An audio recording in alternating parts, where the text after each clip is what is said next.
Police station Ramdaspeth येथील police अंमलदार यांचे शासकीय कामात अडथळा निर्माण करणाऱ्या 8 आरोपितांना गुन्ह्यात अटक करण्यात आली। पोलीस स्टेशन रामदासपेठ अकोला येथील पोलीस अंमलदार हे दिनांक 23 नोव्हेंबर 2024 रोजी त्यांचे कर्तव्य बजावत असताना नमूद आरोपितांनी संगनमत करून शासकीय कामात अडथळा निर्माण केला होता।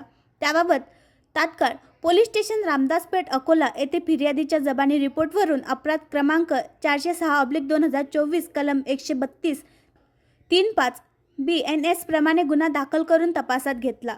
नमूद गुन्ह्याच्या तपासात घटनास्थळावरील व्हिडिओची पाहणी केली असता सदर घटनेत 5 पेक्षा जास्त आरोपितांचा सहभाग निष्पन्न होत असून आरोपितांनी बेकायदेशीर जमाव जमवून सामूहिक इराद्याने फिर्यादी करत असलेल्या शासकीय कामात अडथळा निर्माण केल्याने नमूद गुन्ह्यात कलम 189(2), 189(3)(5), 191(2), 190 BNS सह कलम 135 महाराष्ट्र पोलीस कायद्याप्रमाणे वाढ करण्यात आली आहे।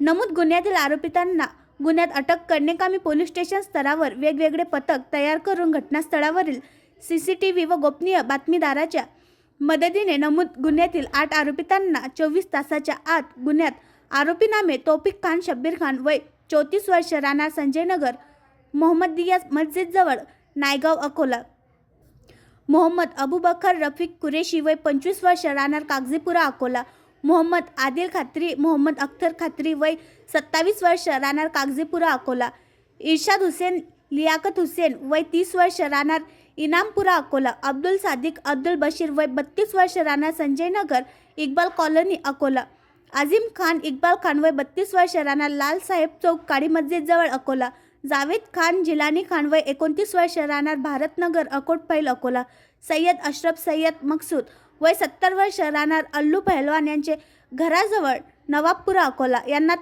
गुन्ह्यात अटक करण्यात आली आहे। सदर गुन्ह्याच्या तपासात घटनास्थळावरील व्हिडिओ फुटेज पडताळणी करून गुन्ह्यात आणखी आरोपी निष्पन्न होणार आहेत। तसेच कायदे मोडणाऱ्यांच्या विरुद्ध अकोला पोलिसांची कडक कारवाई सुरू राहणार आहे। त्याकरिता कोणीही कायद्याचे उल्लंघन करू नये। सदरची कारवाई ही माननीय पोलीस अधीक्षक श्री बच्चन सिंग साहेब यांच्या मार्गदर्शनाखाली पोलीस स्टेशन अकोला यांनी केली।